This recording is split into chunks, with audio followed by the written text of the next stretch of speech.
আপনি কি দিনে বারবার ওয়াশরুমে যাচ্ছেন? একটু পরপরই আপনার প্রস্রাবের চাপ অনুভব হচ্ছে।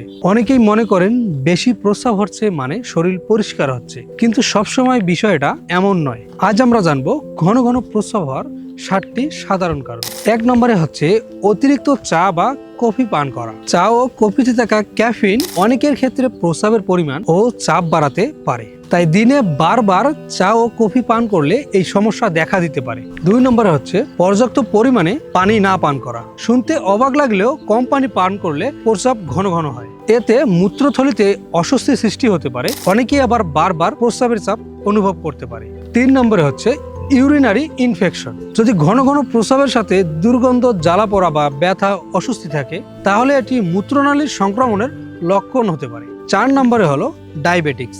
রক্তের শর্করার মাত্রা অতিরিক্ত থাকলে শরীর প্রস্রাবের মাধ্যমে গ্লুকোজ বের করার চেষ্টা করে। এর জন্য আবার অনেক সময় বারবার প্রস্রাব হতে পারে। 5 নম্বর হলো কিছু ঔষধের পার্শ্ব প্রতিক্রিয়া।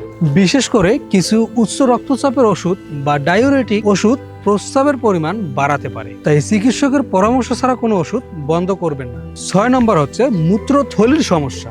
মূত্রথলির অতিরিক্ত সংবেদনশীল হলেও বা এর কার্যকারিতা সমস্যা থাকলে ঘন ঘন প্রস্রাবের চাপ অনুভব হতে পারে।